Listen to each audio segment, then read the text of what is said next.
Vibration plates, weighted vests, cold plunges, but do they actually work? We're going to get into it on today's episode. Grab your coffee and let's go.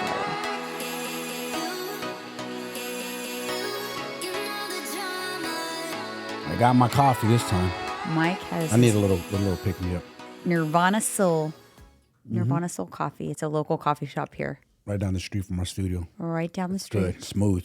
Smooth? Yeah, I love supporting like small coffee shops, small businesses. Yeah, isn't it like your dream to have a coffee shop? Like I think one day when I'm older, I think so. If we're rolling on the dough, I think so because I love coffee. You would talk to every customer. Every you would customer. know every customer, their I'd be life there, story. hands on. Telling them about the beans. Mm-hmm. Yeah, I could see you doing that. I'd have to learn that part of the game, where to source the best beans. Well, all you have to do is when it comes to learning something, what do you got to do? Just commit to learning it and learn it. One thing I do have an edge, or luckily for me, I am Latino, hablo español, so I can go to Guatemala, start sourcing my beans, Costa Rica, you know what I'm saying? Yeah, the good coffee shops, they like the owners or whatever, they'll go and get their own beans. Of course. Guatemala's good beans. Costa Rica's got good beans. I always get the ones with Guatemala all the time. We just got one from Guatemala. Yeah, I got good beans out there. Was it good? Did you try those yet? Not yet. Yes, I do. My espresso. You tried them already? Smooth. The new ones? Uh-huh. Oh. Very good.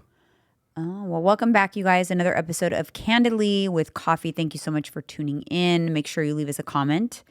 Leave us a 5-star review on Apple Podcasts or Spotify. And follow us on Candidly_with_coffee on Instagram. Now, let's get into it.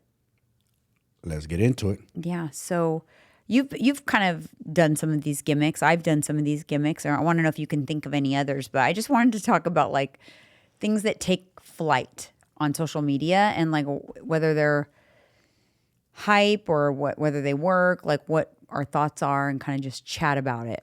Sure. The first one, just because it's the hot button, I feel like every midlife woman that I know for Christmas this past year got a vibration plate. Oh, boy. And they're like on their vibration plate with their, their red light mask on and all their things. But what's the deal with the freaking vibration plate? It's supposed to be for lymphatic drainage. Allegedly. But if you have a problem with your lymphatic drainage, like your body is supposed to do that on its own. Yeah. That's something you should probably look into with a medical professional. Bingo. Okay. Or you're eating like absolute ass and you're trying to just like shake out the water or something. I don't know, but it's a gimmick. It is a gimmick. People go, no, I feel amazing after my vibration plate. You know what it reminds me of? Do you remember years ago, I think my grandfather had one where it was a vibration plate, but he stood there and he had there was this band that would go around your stomach and it attaches to the tower, and vibration is supposed to like vibrate the stomach and vibrate. I did those. And all it made me want to do is pee. Some dude who was, I don't know what he, massage therapist, whatever the hell he was at AKA, he had me go on that after he did his little adjustment on me. And I'm like, dude, this makes me want to just pee, bro. Like, what the hell? Yeah, because I think that for the adjustment, because the thought is when you have an adjustment or you do massage or whatever, you are releasing fluid and toxins. That's why a lot of times you get a headache. It like increases blood flow too, because if you're breaking up knots, you get a headache, and it's supposed to help the lymphatic drainage after that, because you can kind of get inflamed from like deep tissue massage. Yeah. It's to help the circulation process along. But people are doing it. What do they do? Anything? Why do women do any of these gimmicks? Weight loss. Weight loss. So Wrong. I'm not saying that there is no benefits from a vibration plate, but it is not for weight loss. Nope. Everybody thinks these kind of things, they only do it because they think it's going to help with weight loss. It's not because they really care about their lymphatic drainage system. Yeah. So like even they have these massages, these people, they're popular now, lymphatic massages. And they always post what their abs look like after. Sure, but go have lunch. Go have lunch. Post after that. Post Go after drink some that. water. It's gone. I bet you won't post after that. It's just water and sodium and, it's just it's so temporary. It's ridiculous. So why would you spend money on that? You know what it is? It's placebo. They're just tricking you. You think for the few seconds or minutes you have that, wow, I transformed. Again, like you said, go eat some sodium after. Go drink some water. Right back in the body. But you know what kills me is that they'll sit on a vibration plate for 20 minutes, but you won't just like go walk for 20 minutes. Go walk in the sunshine. Yeah. Like an actual walk, or go to the gym. because you don't have time, or you won't meal prep because you don't have time. You can stand on a vibration plate. Why do I feel like humanity is degressing? Did I say that correctly? A little bit. Like, why are we getting regressing? Is it regress? We're dummying down. Yeah, we're Why regressing. are we dummying down? What are we doing, people? What is this stupidity that we're doing? Why are we going all the way backwards? Like, don't we know better? Like, this stuff should have been left behind in the 80s and 90s. Kind of like the sweatbands. Remember, I was one of those. I fell for the sweatband. I had one. Wrap around your waist, work out. Yeah, it does. It makes you sweat. Yeah. I was one of those. Yeah. I'd used it. I thought, yeah. Gimmick. In the 90s, you know, I didn't know any better. I thought, oh, cool. This is cool. It's going to help me get abs. Fake news. Yeah, fake. Gimmick. That is so, you're not like, the perception is where you sweat, you're like melting fat there. So the liquid, the sweat that you see there, like, oh, that's the fat that came out. Yeah. Sweat doesn't equal fat loss. Yeah. Sweat has no impact. There's another thing. You probably do, you probably don't, because you weren't in that world. But a lot of fighters, for whatever reason, when they went on their runs, they'd put on those suits to sweat like crazy. Like, dude, you're sucking out your electrolytes. Dehydrating yourself. Making yourself sick. To do what? So you're going to get on the scale after you run to show like you lost 4 or 5 pounds of water? You're going to feel like absolute Another shit. gimmick. Or they'll wear that in the sauna. Oh my God. It's actually dangerous. It's very dangerous. Like, we got to stop with the bullshit, honestly. Please stop with the BS. Because people will do anything to see that lower number on the scale. Yes. It's not working. But what if the lower number's you're not losing body fat, so what's the point? You're not. You're losing water. I don't understand how people can't differentiate. It's water, body fat. You know water, what kills me fat. is like they're intelligent people. I know. Falling for this stuff. Exactly. Like, you guys are falling for the most snake oil salesman stuff on planet Earth. Like, dumb. Like, what are you doing? Who's telling you to do this stuff? Because you see one influencer or one person like, oh, wow, I had great results. The scale went down 2 pounds after I did it. I just implore you to like use common sense sometimes. Like, think about it. Really think about it. Like, does this make common sense? Yes.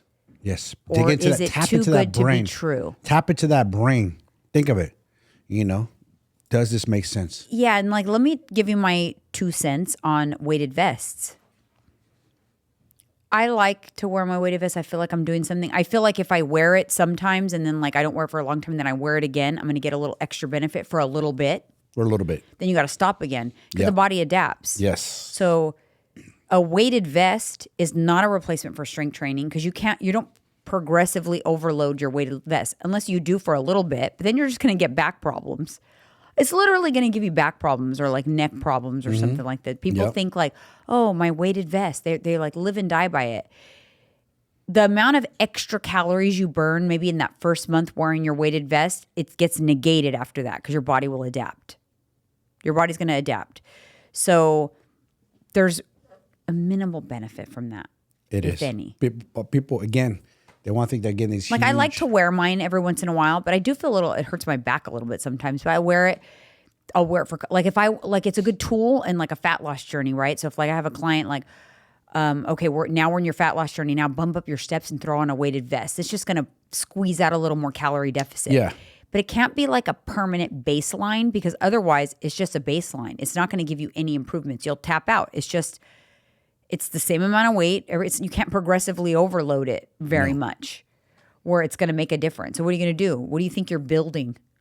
What muscle are you building doing that? Yeah, don't think like you're doing it and, oh, wow, my legs are getting stronger. It's no progressive overload. Are you squatting more? Are you deadlifting more? Yeah. You know are what I'm saying? Are you truly getting stronger when you get to the gym? Yeah. Is it now you're stronger because you walk with the weighted vest? No, your body's going to adapt. So do I have a weighted vest? Yes. Do I like the feeling? Because it kind of just feels like I'm doing a little extra something special, even though my coach brain knows it's like, it's kind of like worthless. Yeah, that too. So I'm a thumbs down on the vibration plate. I'm like a thumbs medium on the weighted vest because you can progressively overload it to some degree. Or you could add some of them. You can plates. Add weights. Yes, but the weighted vest, if used strategically, like you kind of like throw it in as a little extra tool during a short period of time in a fat loss phase, you pull it in and out. Like with my clients, the levers, right? Like even with steps, up and down on the steps, in and out, calories, up and down on the calories. So you keep your body adapting, adapt this way, adapt that way. It keeps things effective and sensitized. Yeah. But the way people are using it, literally, they're thinking that that's their strength training. That's what's going to keep their bones strong. That's not going to keep your bones strong. No. It's not going to keep your bones strong. It's not enough. It's not enough. That's not enough tension on the bones that building lean tissue is going to do for you. That's not going to help you with osteoporosis. I actually think it could cause problems, to be honest. I think people, they're under eating protein. They're not strength training. They don't have a strong back or strong core. They could cause back problems. I actually see some people when they walk, they look like they're hunching over a little bit. Because it's too heavy. Yeah. Because they haven't strengthened their back through the proper channels in strength training progressive overload with protein intake. And so they're creating hunchbacks and poor posture. Yeah. It's not improving the posture. It's funny. So I'm a medium on that. It can be used as a tool if used correctly. It's mostly overhyped, though, in my opinion. Yeah, and it'll die out. It's another trend that's going to eventually, by next year, you'll see people stop doing Let's talk about this trend. I had one of my worst panic attacks during this trend before. Do you remember those stupid body wrap things that you go to the place and they measure your whole body? And then they wrap you in mummy wrap you in ace bandages with this fluid. Yes. And then they measure you again after, and they tell you how much weight you lost, how much inches you lost, and you're so happy. And it's just you get on a treadmill with mummy wrap fluid on you. That's another placebo. They're just tricking you. They're giving you like quick fake results. To think that people were addicted to this, they think they're getting actual results. I mean, they're actual brick and mortar places that survived. That's how much people believed this stuff. It's like, then you start to think, but if this works, this is what I actually thought, because this is my brain. If this works, why do the people that work here not look all spectacular? They could be wrapping themselves every day. Why don't they look good? Yeah. You know? That's funny you say that. But I did have a panic attack. They even wrapped my face, and I'm like, off with the face. Oh my God. Crazy. You and I went together one time before a Vegas trip. And they had this rinky-dink, it was in Campbell. They had this rinky-dink clunker treadmill that they had us on to further increase. I can't believe some of this stuff that. Can you believe it? Like, we paid good money for it too. It was like $100, $130. This next one, I have a question for you. Cold plunge. Cold plunge. Depends on what you're using it for. I used it for different reasons. I like the challenge of it. They say there's some mental fortitude. They say there's some benefits to it. I don't know how true the data is. People started using it because it attacks your brown fat. I know, I heard that. False. I don't believe that. You're not going to lose weight. You're not going to speed up your metabolism. I just liked it for mental fortitude because something that's hard. It's something that most people do not like doing. Yeah, and that's good for your mindset because when you do things that you don't want to do that are difficult, you build that strong mindset. And over time, it is like a muscle and you can build that. So for that, yes. For weight loss, because some of the people literally have outlandish claims that like you can be in an ice bath or whatever for 5 minutes and burn 1,000 calories. False. Fake news. Super. False. Beyond. Hype.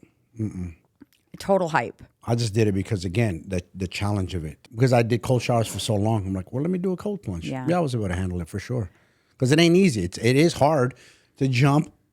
You're dry and then jump into like a cold shower first thing in the morning. That's rough. Yeah. So it's for mental fortitude. Does it wake you the hell up? Hell yeah, it zaps you. Like, it also is a dopamine spike. So I did that too. For mental.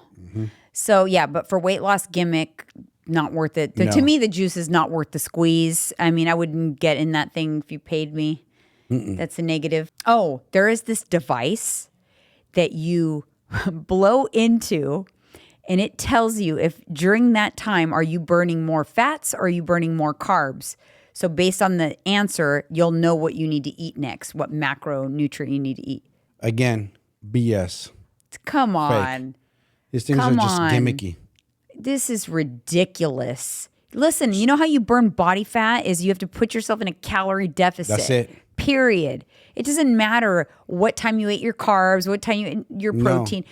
Cumulatively, at the end of a period of time, did you consume less than you burned? If you did, fat loss, fat gain, if you consume more than you burned. It's just, again, I just ask for people before they waste money on this stuff, common sense. You have to look, this is why I look at it.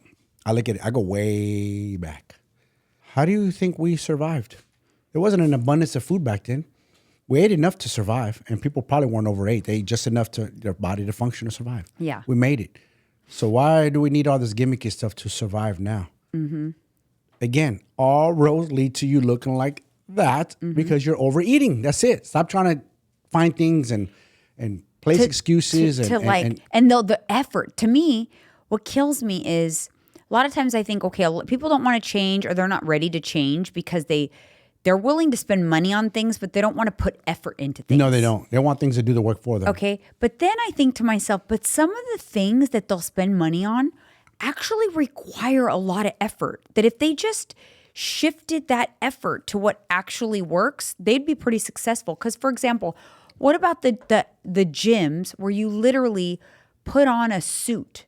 Like it's a process to get all garbed out in the suit, and you do a workout in the suit that's supposed to be like a 15-minute workout is like an hour workout. But it takes you freaking 45 minutes to put the suit on. They'll do that. They'll go through the extreme lengths to avoid the work that's actually going to give you the results. And the extreme lengths cost money, take time, take effort. They just have to like redirect it. Stop trying to find the easy way out with these gimmicks because they're preying on you. These companies are preying on you. Preying on you. They know your emotions are high. You're desperate. You've tried everything, didn't work. So they know like, oh, we got you. We're going to get you. We're going to get you to spend. You're going to see these fake results and be like, oh my God, this person lost 10 pounds and getting mummified in a wrap. I know. And like sometimes my clients will be like, hey, why didn't you tell me about this or talk to me about HRT yet? Or why didn't you tell me I should be taking creatine? I'm like, because I'm not worried about whether you're taking creatine right now. I'm worried about whether you're locking in on the habit of getting 3 workouts in a week. That's it. Like tracking your macros on first. Like I want you to get solid in the basics. Everything else is supplemental to the basics. I'm about to start a new challenge. Actually, when this episode comes up, the challenge is underway. And in that challenge, my whole concept is teaching people to create these standards for their lives that are non-negotiable. And they're the basics. They are sleeping 7 to 8 hours a night, non-negotiable. They are drinking 80 ounces of water a day, non-negotiable. It is knowing how much food you should be eating at a particular time for your current goals. It's like, it's the basics. And then like, oh, cool. You're sleeping good. You're hydrating. You're getting your workouts in. You're tracking your macros. Perfect. Let's do some creatine. Yep. So maximize your workouts. That's usually the first thing that I'll want to throw in the mix. It's supplemental. All of the stuff, even peptides, all of these things, it's supplemental. That's what it means, supplemental. But people will reach for the gimmicks first, and they think that the basics and those non-negotiables we just talked about, they treat those as supplemental. I know. They get a workout in when they can. Yeah. They track macros sometimes. Everything is like, I'm going to stay up late binging a Netflix show. Who needs sleep? Yep. They don't treat it like, they don't protect those habits like they're freaking gold, like they should. They don't. But they will with their gimmicks. They'll brush their teeth on with their vibration plate, and they feel like they're doing something for the day. Like, oh, I got a new habit. I'm standing on my vibration plate. No, it's not going to happen. Sorry. You got to work on the basics. Everybody skips over the basics. What are some others? Can you think of any other good gimmicky things? Gimmicky things? Like objects or, things that they sell people. Oh, I do. But it does work, but it doesn't do for that. Is that ab roller thing where you're inside doing this? Oh, but that works for your abs. It does work for your abs, but not for, they sold it like fat loss. Like it's going to get you abs. Yeah. You get what I'm saying? It's going to build underneath. Here. Yeah. But it's not going to get rid of that panza, that belly. No. Yeah. There's more to the story. Yeah. There's always like I give people tips on social media. I have one of those. It did work, and I did enjoy it, but it's not going to get you like what you think it's going to get you. Like I give people tips on social I know one, a good one. I'm so sorry to cut you off because this came to my brain. Let me say it before I forget. Okay. They have this thing called the ab belt that a special forces guy created. You put it on, and you put the little meter. It's supposed to be like 1,000 crunches. And it's supposed to get you shredded abs. And who knows how much it costs, but that one's been on my nerve. Like I wish I could like blast these people. Like, but if that worked, everybody would be walking around with 6 packs because that would be so easy. We'd all buy it. Yeah. Every single human being, I'd buy it. If we all buy it. If it was getting these shredded abs and I just turn on that thing. People will go in. Oh, you know what? Another one is like M-Sculpt. What is M-Sculpt again? It's like where you go into the plastic surgeon's office and they put like these strobes on there and it's supposed to like, I think it's supposed to like zap fat in the area or something. Like it does something. It's supposed to simulate abdominal exercise or something. But I listen to Dr. Dubrow a lot, from the Real Housewives. Yeah. And he's pretty good about, I feel like he's pretty straight up with what works and what isn't. He says that what happens with those machines is plastic surgeons will spend a fortune on those machines, like $250,000. So they promote it like it is like the best thing since sliced bread because they're trying so hard to recoup their investment, but it's mostly caca. Is that the same thing as that one time you noticed a chick that was promoting something like that? That was what was Sonabella. And they got torched. It was because it was bullshit. They got sued or ousted something. Because it was a girl from 90 Day Fiance. Okay, she was actually the spokesperson for it. And it was saying like, oh, this is what she looked like before. This is what she looks like now. And I'm like, yeah, but that's not what she looks like now. I follow that chick on Instagram and she needs some more Sonabella. Yeah. Because that shit ain't working. Yeah. It's not what you see here. And that stuff is very hyped. And there's been a lot of lawsuits because of damage that they've caused. Yeah. That's what the controversy. Yep. Yeah. Yeah. If it's too good to be true, it is. Even, in general, like that, I would say that's another gimmick. Like liposuction is not an excellent tool for fat loss. No. It's more for refinement. Yes. Facts. For somebody that's already lost their weight and they have maybe a few like areas to refine, but it's not for like massive weight loss. No. And it's very traumatic. It's barbaric, that procedure. If you've ever watched it done on like TV and you're so swollen and in pain for like 6 months, it's like by the time you heal, you've probably gained the weight from like not feeling great enough to go work out. You probably gained the weight that they sucked out anyway. So you never even really end up with the amazing result. Yeah. That's crazy. That's the things we do. Women, well, they don't care. They'll put their life on the line and risk their health and go under the knife and do crazy procedures, but they won't do the basics. And I say women because women are more prone to get surgeries versus men. Yeah. But it's crazy that they'll do that. They'll risk themselves just to... But the result is never... No. There's no like, it's, again, I feel like for plastic surgery and stuff, it's good for refinement, but it shouldn't be the main thing. Again, you got to have the basics down, right? So if you're doing the basics, you got yourself to your goal weight, but you have some little problem areas, the love handles are like here a little bit, you want some refinement, or you go get a little nip and tuck because your skin is loose now. You were heavy for a long time and you need some skin removal surgery. That I think those are great things to kind of like icing on the cake to like button up the whole package. Like you put in the work and now you need a little bit of help to get you to where you want to be. Yeah. Because we put too much sauce on like what the results will be and they're not that great. A lot of times if you don't put in the work first, they're not that great. Like for example, if somebody doesn't go on like a weight loss journey and they have a lot of visceral fat, but they go get a tummy tuck, they're just going to be flat as a board, but they're still going to be protruding. Yes. I see that a lot. And I think like, you know what? That plastic surgeon, shame on them. They should have said, hey, you're going to be flat. You might even have like ab etching, but your stomach's going to stick out far because you still got visceral fat. We can't go in and suck out visceral fat. They can only suck out subcutaneous fat. Yep. So you're still like protruding. You're not like, so it's not a great result unless you do the work first and kind of get yourself to a good place. Some plastic surgeons they'll give you like, hey, we need to lose some weight first and then we can go in and they'll kind of give you some homework. Yeah. There's a lot of hocus pocus gimmicky stuff out there. Different powders now, different pills people are taking. Stuff I've come across. And again, listen, supplementals to give you a little edge. If you're already doing all the things, why not? I'm like that. Like I do all the things. So give me all the hocus pocus. Give me the peptides. Yeah. Give me everything. Because if it's going to give me a little edge, if the creatine's going to give me an edge, if a little L-carnitine's going to give me an edge, give it to me. Shoot it. Because I'm already doing everything else. So even if it's 1%, well, it's 1% better than I was, and I'm down for it. It's just stop buying into the gimmicks as a replacement for doing the basics because you're wasting your money. Wasting your money. All right, you guys, we'll see you on the next one.